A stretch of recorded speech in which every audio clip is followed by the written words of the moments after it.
So we're gonna start by making our homemade pie crust. Now, of course, you could use a pre-bought refrigerated pie crust from the store, but homemade is fun and we've got time for it. So we're gonna start with our bowl of flour, and Amy's gonna whisk in the sugar, and George is gonna whisk in the salt. Go ahead, guys. Okay. Okay, and then stir it in. And then we're gonna start cutting in the fat. We have some ice cold butter and also some cold shortening. I love sugar, so I might eat a whole pack of it sometimes. Oh, I'm sure.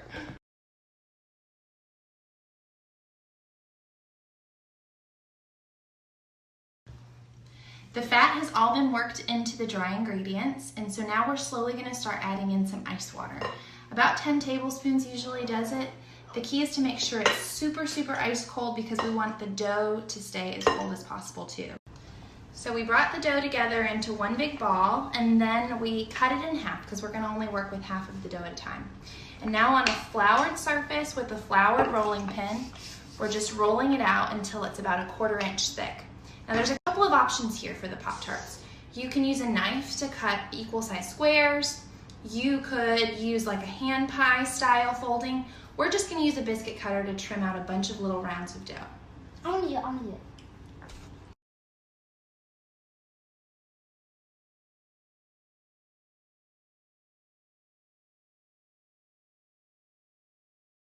So we have our little rounds of dough cut out, and we're gonna start making the filling. Now, of course, you can make homemade filling, but we have some preserves here that are just as delicious. We've chosen cherry, and we're gonna add a little bit of lime zest. George, do you wanna add in the lime zest? Yeah.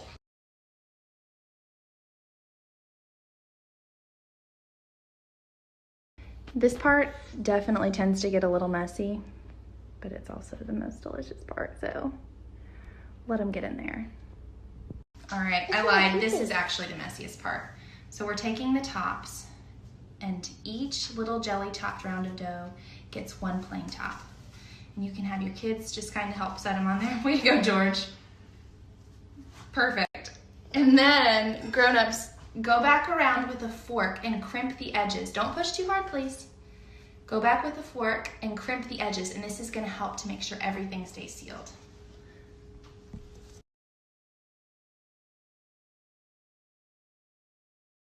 While our Pop-Tarts were baking, I went ahead and got started on the glaze. I just combined a little bit of the preserves with some water, and then I whisked it and strained it out so that we were just left with this colorful liquid. And now we're gonna stir in some powdered sugar. Okay, we added just enough powdered sugar to the icing to where it got nice and thick because we really like gooey gum. It's like gum. Exactly. Okay, just add powdered sugar until it's the consistency of gum. And then put it on top of your Pop-Tarts. It's gonna seem kind of thick, but we really want it to coat and not just like slide off the top of the Pop-Tart. So go ahead and get started. Okay, can we do it? Yeah.